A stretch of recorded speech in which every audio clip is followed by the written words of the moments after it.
Welcome to Garden Wise Adventures. Today we're going to follow up on the tomato planting video that I did. I'm actually doing an experiment, and I'll link the first video that I did up above. Sorry for the squinting, but the sun is in a bad position right now. But anyway, we're going to take off the walls of water, look at the tomatoes that I planted with the walls of water, and then plant the tomatoes that I have inside. This is Mother's Day weekend. It is a little risky to be planting tomatoes right now. We have some mid-40s degree weather coming up, but it should be okay. So let's go look at the tomatoes under the walls of water and see how they did.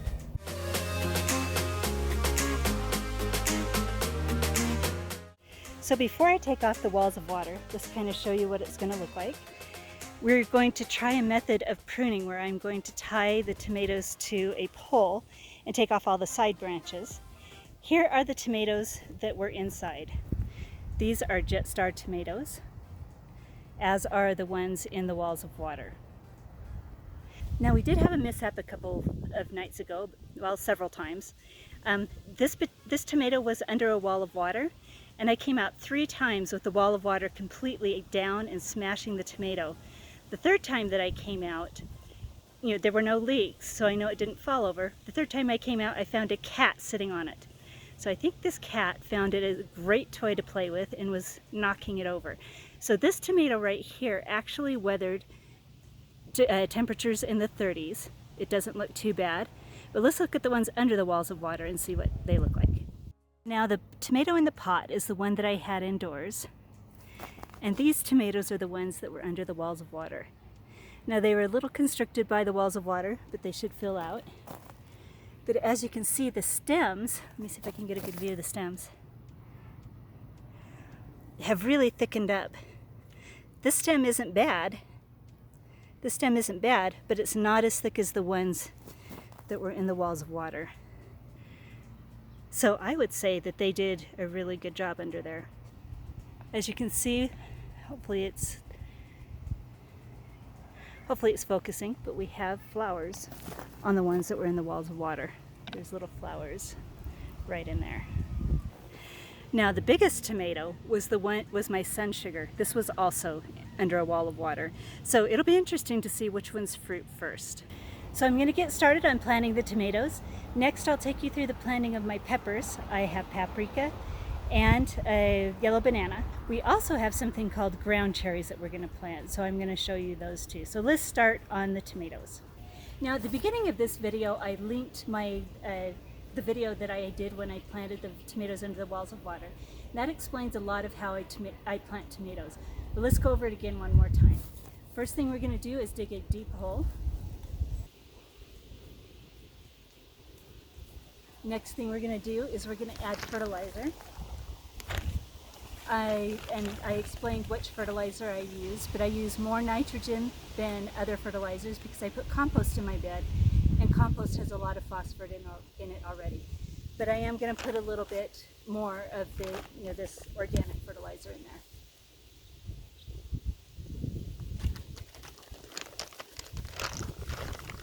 And then I use blood meal for the nitrogen. Now I do this because tomatoes are heavy feeders. So you can see the root system is really good. What we're going to do is we're going to pull off all the lower leaves because this tomato will root up the stem. So I'm going to plant it really deep.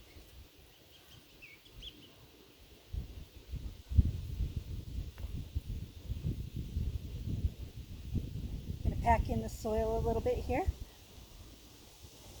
I didn't actually plant this one as deep as I wanted, but as you've seen, I've had a hand injury and it's still not feeling the best. But anyway, it will do just fine. I'll get you up a little bit closer in a minute. Let's get the rest of these tomatoes planted and the basil. Now actually the basil, I'm going to show you this before I cut to planting the tomatoes. These I bought at, I think it was Walmart. And what I'm going to do is I'm going to tear off the plastic.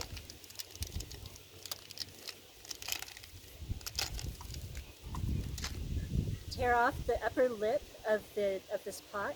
Sometimes the peat pots do not degrade, so I take off pretty much as I can, especially the upper lip so that we don't have any water issues. And then I will plant this basil to the depth it was in the pot.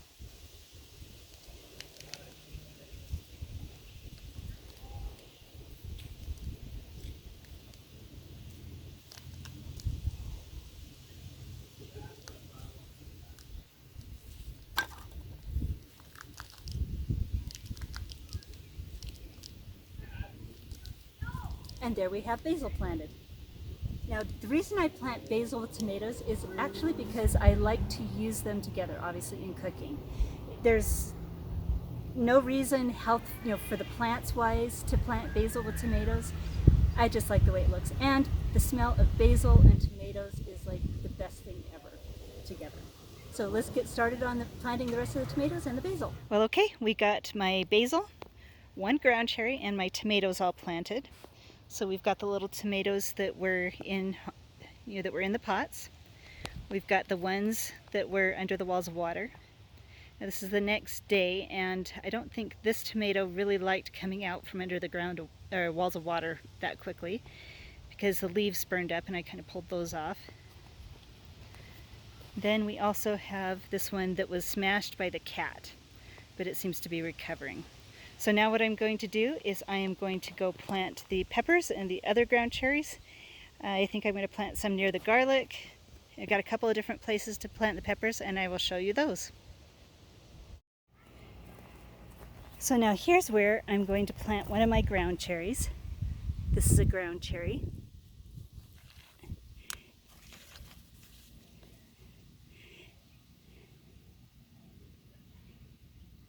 It's already got flowers on it, if you can see. And this is going to be a sprawling ground cherry, so I'm thinking that because I don't have a lot of room in my garden beds, it can sprawl in between the grapevines, because I can access the grapevines from between the garden beds. Now I'm also going to plant my paprika peppers here. These turned out really well. They look really great. These are all peppers that I grew from seed. It's my first year growing from seed. And they're going to be in between the kohlrabi and in the same bed as the spinach, which is looking really good, and my peas. Once the peas and the spinach are gone, I'm going to pull those out and plant a few cucumbers in there. I have to have cucumbers for pickles. Love pickles. So let's get these peppers planted and the ground cherry planted. It took a little bit, but I planted all my peppers. Here's my sun sugar. Well, I call it sun sugar, but it's sun gold tomato, cherry tomato. And then we'll show you where we planted the ground cherry. It's down here. Now this is actually the next day, and the quail have come back and done their dust bathing, so I did have to put the ground cherry a little closer to the garlic.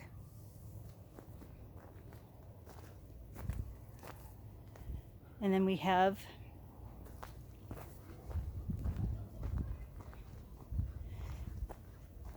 the peppers all planted up here. So the garden is planted other than the cucumbers. And I'm really excited for the harvest. Today we did harvest the kale.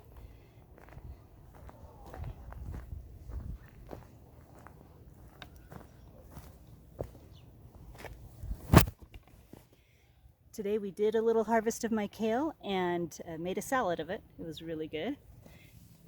We've got a little bit of the broccoli coming up. You can see the little tiny baby head starting there. And the cabbage is starting to head up.